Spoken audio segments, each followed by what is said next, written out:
ഇന്നത്തെ വൈകുന്നേരത്തെ ഏറ്റവും ദാരുണമായ സംഭവമാണ് ഉമാ തോമസ് എം.എൽ.എക്ക് ഗുരുതരമായി പരിക്കേൽക്കുന്ന ഒരു സാഹചര്യം ഉണ്ടായത്. ഒരു വലിയ കലാപരിപാടിയുടെ ഭാഗമായി നടന്ന ഉദ്ഘാടന ചടങ്ങിനിടയിലാണ് ഇങ്ങനെയൊരു ദുരന്തമുണ്ടായത് എന്നതാണ് ഏറ്റവും സങ്കടകരമായ കാര്യം.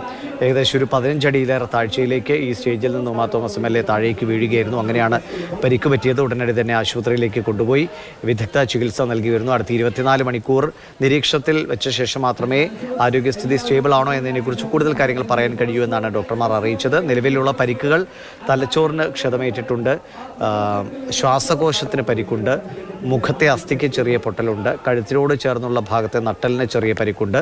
പക്ഷേ ഇതൊന്നും നിലവിൽ അടിയന്തരമായ ശസ്ത്രക്രിയ ആവശ്യമായ നിലയിലല്ല കാര്യങ്ങൾ. പക്ഷേ എന്ന് കരുതി പരിക്കുകൾ ചെറുത് എന്നല്ല എന്ന് ഡോക്ടർമാർ വ്യക്തമായി സൂചിപ്പിക്കുന്നുണ്ട്. കുറച്ച് കൂടുതൽ സമയം, ഒരുപക്ഷെ റിക്കവറായി വരാൻ കൂടുതൽ സമയമെടുക്കുന്ന നിലയിലുള്ള പരിക്കുകളാണ് എം.എൽ.എക്ക് പറ്റിയിട്ടുള്ളത് എന്നാണ് മനസ്സിലാക്കുന്നത്. നിലവിൽ വെന്റിലേറ്ററിൻ്റെ സഹായത്തോടു കൂടി തന്നെയാണ് ചികിത്സ തുടരുന്നത്. അടുത്ത 24 മണിക്കൂർ വളരെ നിർണായകമാണ് എന്നും ഡോക്ടർമാർ അറിയിക്കുന്നുണ്ട്. എന്തായാലും ശുഭകരമായ അല്ലെങ്കിൽ ആശ്വാസജനകമായ വിവരങ്ങൾ ആശുപത്രിയിൽ നിന്ന് വരുമെന്ന പ്രതീക്ഷയോടെ എല്ലാവരും കാത്തിരിക്കുകയാണ്. പ്രതിപക്ഷ നേതാവ് വി.ഡി. സതീശൻ, മറ്റ് ദീപ്തി മേരി വർഗീസ് അടക്കമുള്ള കോൺഗ്രസ് നേതാക്കൾ, മന്ത്രി സജി ചെറിയാൻ, മന്ത്രി പി രാജീവ് എന്നിവരടങ്ങുന്ന പ്രധാനപ്പെട്ട ആളുകൾ എല്ലാവരും തന്നെ ആശുപത്രിയിൽ എത്തിയിട്ടുണ്ട്. ചികിത്സയ്ക്ക് വേണ്ട എല്ലാ കാര്യങ്ങളും കൃത്യമായി ഒരുക്കിയിട്ടുണ്ട് എന്ന് തന്നെയാണ് ആരോഗ്യമന്ത്രി നേരത്തെ നമ്മളോട് ടെലിഫോണിൽ അറിയിച്ചത്. മെഡിക്കൽ ബോർഡ് രൂപീകരിച്ചിട്ടുണ്ട്. വിദഗ്ധരുടെ മറ്റ് ഏതെങ്കിലും ആശുപത്രികളിൽ നിന്നോ അല്ലെങ്കിൽ മറ്റേതെങ്കിലും വിദഗ്ധരുടെ സഹായം ആവശ്യമെങ്കിൽ അതും എത്തിക്കാനുള്ള എല്ലാ സജ്ജീകരണങ്ങളും ഒരുക്കിയിട്ടുണ്ട് എന്ന് മന്ത്രി അറിയിക്കുകയുണ്ടായി. നാളെ ഒരുപക്ഷെ രാവിലെ മെഡിക്കൽ ബോർഡ് ചേരുകയും തുടർന്ന് മെഡിക്കൽ ബുള്ളറ്റിനിലൂടെ കൂടുതൽ കാര്യങ്ങൾ അറിയിക്കുകയും ചെയ്യുമെന്നാണ് മനസ്സിലാക്കുന്നത്. നിലവിൽ അവിടെ കൊച്ചി കലൂർ ജവഹർലാൽ നെഹ്റു സ്റ്റേഡിയത്തിൽ പോലീസിൻ്റെ പരിശോധന നടക്കുന്നു.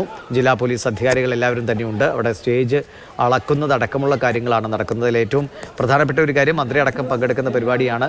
പക്ഷേ അവിടെയാണ് ഇങ്ങനെ അപകടകരമായ രീതിയിൽ ഒരു സ്റ്റേജ് നിർമ്മാണം നടന്ന് അതിൽ മന്ത്രി അടക്കം ആ സ്റ്റേജിൽ ഉണ്ടാവുകയും ചെയ്തിരുന്നു. അതായത് കസേര ഇട്ട് കഴിഞ്ഞാൽ തൊട്ട് മുമ്പിലേക്ക് നടക്കാൻ അധികം കഷ്ടി ഒരടി മാത്രം വീതിയാണുള്ളത്. അവിടെ നിന്ന് കാല് തെറ്റി കഴിഞ്ഞാൽ നേരെ താഴേക്ക് പതിക്കും. ഈ 10-15 അടിയിലേറെ താഴേക്ക് പതിക്കും. താഴെയാണെങ്കിൽ കൃത്യമായി കോൺക്രീറ്റ് ചെയ്ത് വളരെ ദൃഢമേറിയ പ്രതലത്തിലേക്കാണ് എം.എൽ.എ വന്ന് പതിച്ചത്. അങ്ങനെയാണ് വളരെ ഗുരുതരമായി പരിക്കേൽക്കുന്ന സാഹചര്യം ഉണ്ടായത്. എന്തായാലും നിലവിൽ റിനെ മെഡിസിറ്റിയിൽ ചികിത്സയിലിരിക്കുകയാണ് ഉമാ തോമസ് എം.എൽ.എ. പ്രദീപ് ജോസഫ് ചേരുന്നുണ്ട്. പ്രദീപ്, അവിടെ പോലീസ് ഇപ്പോൾ വിശദമായ പരിശോധനകളൊക്കെ നടത്തുകയാണല്ലേ? ദിവിഷ പോലീസ് സ്റ്റേജും ഒക്കെ വിശദമായി പരിശോധിക്കുന്നു. അതായത് ഈ സ്റ്റേജിൻ്റെ നീളം, വീതി, ഇത്രമാത്രം കസേരകൾ ഇടാനുള്ള സൗകര്യമുണ്ടോ, അല്ലെങ്കിൽ എത്രമാത്രം ആളുകളെ ഇരുത്താനുള്ള, ഉൾക്കൊള്ളിക്കാനുള്ള സ്ഥല സൗകര്യം അവിടെയുണ്ട്, അത്തരം കാര്യങ്ങളൊക്കെയാണ് പോലീസ് പരിശോധിക്കുന്നത്. മുൻപ് നമ്മൾ ലൈവിൽ പറഞ്ഞതുപോലെ ഈ മുകളിൽ നിന്നാണ് ഉമാ തോമസ് എം.എൽ.എ താഴേക്ക് വീഴുമ്പോൾ അവർ ഈ പൈപ്പിൽ ഇടിച്ചതിന് ശേഷമാണ് താഴെ ഈ ഭാഗത്തേക്ക് വീഴുന്നത്. അങ്ങനെയാണ് ഗുരുതരമായി പരിക്കേറ്റത്. ഈ ഒരു ബാരിക്കേഡ്, ഇതാണ് ഈ സ്റ്റേജിൻ്റെ മുകളിൽ അവർ ഇരുന്ന ഭാഗത്ത് ബാരിക്കേഡായി അല്ലെങ്കിൽ വേലിക്കെട്ടായി വെച്ചിരുന്ന ഈ ഒരു റിബൺ സ്റ്റാൻഡ്. ഇത്തരമൊരു സ്റ്റാൻഡ് പിടിക്കുകയും എം.എൽ.എ മറിഞ്ഞു വീഴുകയും കൂടി ആയിരുന്നുവെന്നാണ് ദൃക്സാക്ഷികൾ പറയുന്നത്. അവരുടെ ചെരുപ്പുകളാണ് കിടക്കുന്നത്. തൊട്ടടുത്തുണ്ടായിരുന്ന ആളുകളാണ് അവരെ എടുത്തുകൊണ്ട് അടുത്ത് തന്നെയുള്ള ആശുപത്രിയിലേക്ക് പോയത്.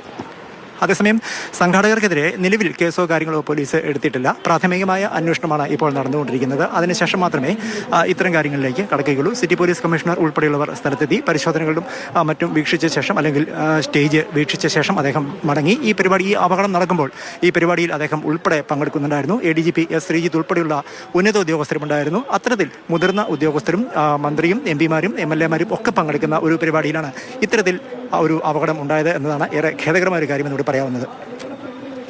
അതേസമയം ഈ സ്റ്റേഡിയത്തിൻ്റെ വിസ്തൃതിയിലേക്ക് നമ്മൾ നോക്കുകയാണെങ്കിൽ ഇപ്പോൾ നമ്മൾ കാണുന്നത് ഉമാ തോമസ് എം.എൽ.എ വീണ ആ സ്റ്റേജിന് തൊട്ടടുത്തു നിന്നുള്ള ദൃശ്യങ്ങളാണ്. വിശാലമായി നോക്കുകയാണെങ്കിൽ നമുക്ക് കാണാം സ്റ്റേഡിയത്തിൻ്റെ ഈ ഭാഗത്താണ് ഈ കലാപരിപാടി നടന്നുകൊണ്ടിരുന്നത്. ഇവിടെ ഈ കാണുന്ന സ്റ്റേജിലാണ് ക്യാമറകൾ എല്ലാം വെച്ചിരുന്നത്. ക്യാമറകൾ ഈ സദസ്സിനെ ഫോക്കസ് ചെയ്ത് വെച്ചിരിക്കുകയായിരുന്നു. പിന്നീട് ട്രയൽ തുടങ്ങുന്നു എന്ന് സംഘാടകർ അറിയിച്ചപ്പോഴേക്ക് ക്യാമറ വീണ്ടും സ്റ്റേഡിയത്തിലേക്ക് പാൻ ചെയ്തു. കൃത്യം ആ ഒരു നിമിഷമാണ് ഉമാ തോമസ് എം.എൽ.എ ഈ വേദിയിൽ നിന്ന് താഴേക്ക് വീഴുന്നത്. 12,000 കലാകാരികൾ പങ്കെടുക്കുമെന്നാണ് സംഘാടകർ അറിയിച്ചിരുന്നത്.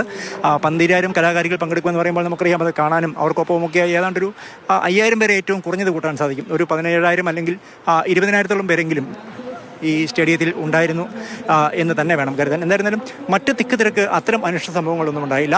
ഉമാ തോമസ് എം.എൽ.എ ഈ വേദിയിൽ നിന്ന് താഴേക്ക് വീണപ്പോൾ തൊട്ടടുത്ത് നിന്ന ആളുകളാണ് ഏറ്റവും ആദ്യം ഓടിയെത്തി അവരെയും കൊണ്ട് ആശുപത്രിയിലേക്ക് കുതിച്ചത്. പുറത്തിറങ്ങിയപ്പോൾ തന്നെ ഒരു ആംബുലൻസ് ലഭിക്കുകയും ചെയ്തു. അതുകൊണ്ട് തന്നെ അവരെ വളരെ പെട്ടെന്ന് തൊട്ടടുത്തുള്ള സ്വകാര്യ ആശുപത്രിയിൽ എത്തിക്കാൻ സാധിച്ചു.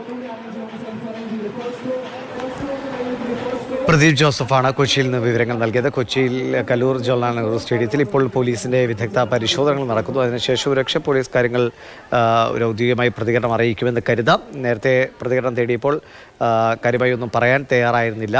ഇപ്പോൾ എങ്ങനെയാണ് ആ സ്റ്റേജിൻ്റെ അവസ്ഥ, എത്ര ഉയരത്തിൽ നിന്നാണ് എം.എൽ.എ വീണത്, എന്തുകൊണ്ട് അങ്ങനെ ഒരു അപകടത്തിന് വഴിവെച്ചു തുടങ്ങിയ കാര്യങ്ങളൊക്കെ പോലീസ് വിശദമായി പരിശോധിക്കുകയാണ്. അതിനുശേഷമാണ് ഒരുപക്ഷെ സംഘാടകരുടെ ഭാഗത്തുനിന്ന് ഗുരുതരമായ വീഴ്ചയാണ് എന്നുണ്ടെങ്കിൽ അത്തരത്തിലുള്ള നടപടികളിലേക്ക് പോലീസിന് കടക്കേണ്ടിയും വരും. എന്തായാലും വളരെ ഗുരുതരമായി പരിക്കേറ്റാണ് എം.എൽ.എ ഉമാ തോമസ് ഇപ്പോൾ ചികിത്സയിൽ ഉള്ളത്.